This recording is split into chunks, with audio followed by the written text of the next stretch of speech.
be talking about why it's rude to call people by their name in Korea. If you're addressing someone in Korean with literally just their name and nothing attached, that's considered like pretty rude. You don't do that. This is where honorific suffixes and titles are introduced. Today, I'm going to be going over 15 Korean honorific suffixes and titles to add to someone's name or call someone instead of their name, so that you don't make somebody so angry that they literally chase after you screaming Korean swear words. Not that I've actually experienced that, but I have gotten some pretty weird stares, not gonna lie.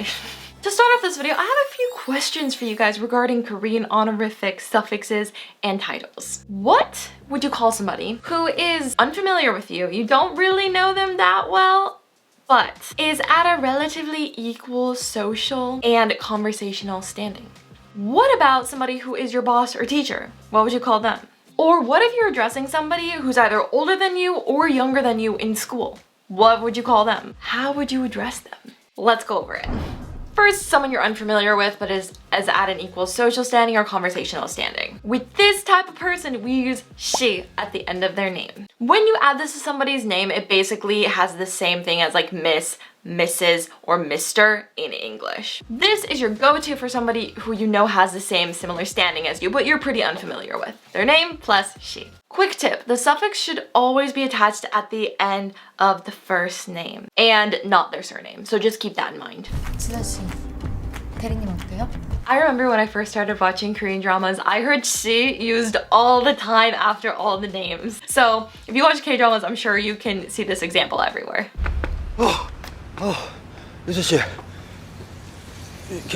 괜찮아요?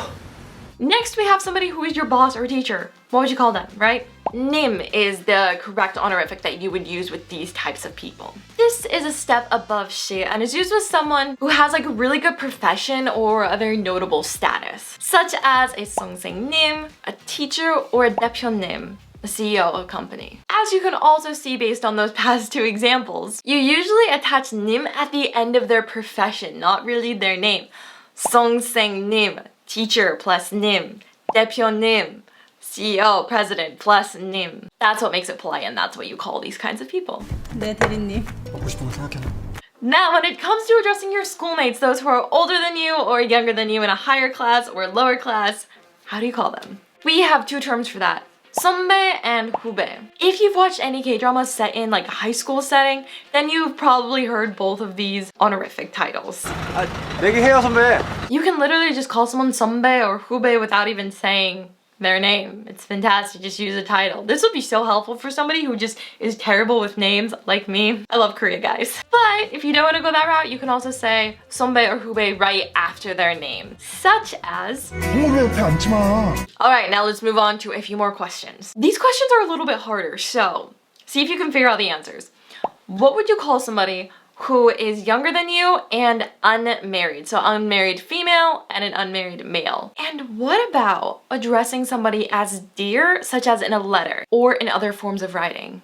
Do you know the honorific title for that? When it comes to addressing unmarried men and unmarried women, there are two titles that you can use for that. kun and yang. These are definitely not as common as she, but they still mean the same thing. kun is used to address younger males or unmarried males, and yang is for younger woman, unmarried woman. You'll typically hear these at special occasions, such as a wedding or something like that. You may also occasionally hear these from older people, such as your elders, but the thing is that sometimes these titles can come across as kind of condescending to the people that you're addressing because it might make them feel like they are like lower down, more submissive, and have certain gender roles. Therefore, I think it is good that you know these two titles, but not necessarily use them. And hey, now you can know when someone might be condescending towards you, so that's a plus. The honorific that's more used in your written text and is used to mean dear, like in a letter, that is kiha. So yes, you'll most likely see this in the written form as in a letter, or when a company is addressing a very valued customer or a client, often with the name attached, such as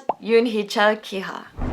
The best way to know how to actually like use all of these honorifics and be polite can't really be studied out of a textbook or even just a YouTube video. Korean is such a contextual language, and so that's why it's really important to study with stuff like real-world videos, which is exactly why I recommend to people who are studying Korean FluentU. Because what FluentU does is it literally turns media into bite-sized lessons for you. So you're able to see all that you're learning actually used in real life. And to help keep it in your mind, they have quizzes, they have transcripts, they have flashcards, so that you're able to review everything that you're learning. And they also have a video dictionary where you can literally press on a word and see it used in tons of different clips. You can get FluentU for 2 weeks absolutely free in the description below. Go check it out, do it for 2 weeks, and then come back here and let me know how it helped you. Now we're gonna go over some titles that aren't necessarily honorific, but they're still titles. It's like, they're not polite, they're just titles that you just attach to people's names or call somebody. You can use these titles with close friends or people who are of like the same age or lower than you. That's what makes them not as honorific. Therefore, they are a little more informal in nature, which means I like them. I love speaking informally, so I'm excited about these titles. Two suffixes that are often attached to names when you're calling out to someone is ah and ya. You've probably heard these a lot in K-dramas too. 보윤아. For example, if you want to catch the attention of your friend Jimin, you can say Jimin아. Note that ah is only attached to a name that ends in a consonant in Korean, like Jimin ends in a consonant, Jimin아. Use ya at the end of the name if the name ends in a vowel, such as Yeonji. If you want to call out to your friend Yeonji, you can say Yeonji야, using that ya instead of ah. 쓰레야. 쓰레 기다려봐. We only really use these titles and suffixes with people who are like our close friends and who definitely aren't our superiors. Don't do that with someone who's superior. It's also common for parents to use this with their children as well. 신혜야 많이 먹어. Little tip, ya is also used as more of an interjection, like hey. Again, you've probably heard this in K-dramas. It's like an exclamation and you don't need to attach it to any name. It's used in more informal circumstances, so don't use it in any formal way. So you could say something like ya, 일로 와, which means hey, come here.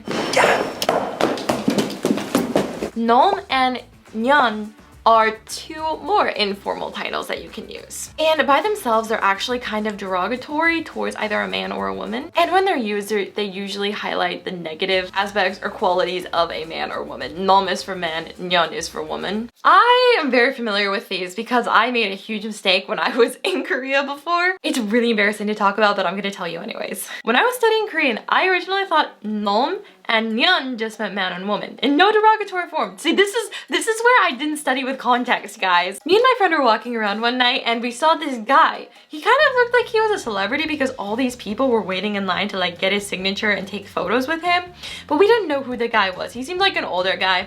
Lots of older women were standing in line, but I was like, who is this person? So I went up to one of the girls there and I was just like, 그놈 누구예요? Which I thought meant, who is this man? And the girl that I asked the question to was like so shocked. She was like, wait, what are you saying? But then I think she recognized that I was like a foreigner and then she felt a bit more calm. You know, you have that foreigner card in Korea.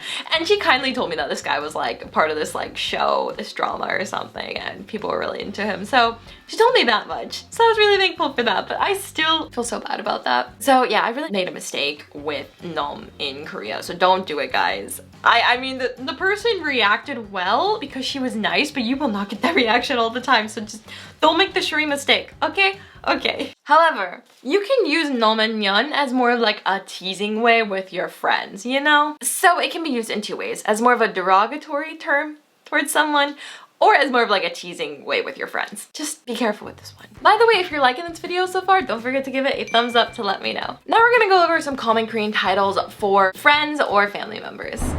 Oppa! You've probably heard this very often in K-dramas when the main girl's like, Oppa! Yeah, it's very cringy.